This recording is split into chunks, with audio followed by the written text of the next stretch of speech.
আমাদের চারপাশে এরকম অনেক মানুষই রয়েছে যারা হয়তো বেঁচে আছে, কিন্তু বেঁচে থেকেও জীবন্ত লাশ। এই বেঁচে থেকেও জীবন্ত লাশ হওয়ার কারণটা কি? কারণ হচ্ছে একটাই, ফ্যামিলি পলিটিক্স। তাহলে এবার কথা, এই ফ্যামিলি পলিটিক্স কি, কিংবা কি করে বুঝবো যে আমি ফ্যামিলি পলিটিক্সের শিকার? ফ্যামিলি পলিটিক্স হচ্ছে বেঁচে থেকেও জীবন্ত লাশ। সবার জীবনেই পরিবার মানে নিরাপদ আশ্রয়, ভালোবাসা, সহযোগিতা আর মানসিক শান্তির জায়গা।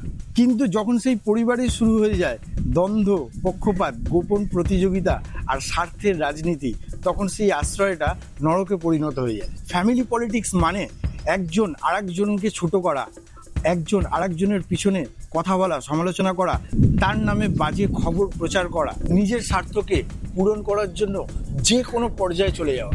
আর এর ফলে মানুষ নিজের ঘরেই নিজে অশান্তি সৃষ্টি করে, যেটাকে বলে গৃহযুদ্ধ কিংবা সিভিল ওয়ার। আর এতে সবথেকে বড় প্রভাব পড়ে একটা মানুষের মানসিক স্বাস্থ্যের ওপরে। তুলনা, পক্ষপাত আর মূল্য হারানোর কারণে একটা মানুষ ধীরে ধীরে উদ্বেগ, হতাশা, হীনমন্যতা এই সমস্ত জিনিসে ভুগতে থাকে।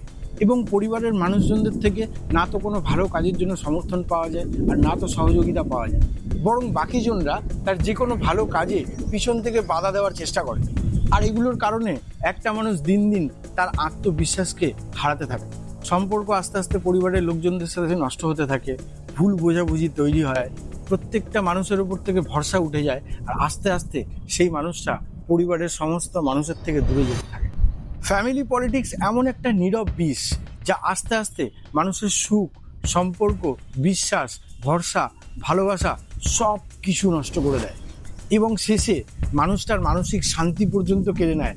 আস্তে আস্তে সে মানুষটা বেঁচে তো থাকে, কিন্তু জীবন্ত লাশের মতো। তোমরা এরকম কোনো মানুষকে দেখেছো, কিংবা ভিডিওটা দেখে বুঝতে পারলে যে এরকম পরিবারের লোকজনদের কাছে তুমি পলিটিক্সের শিকার হয়েছো? তাহলে কমেন্ট সেকশনে জানিও।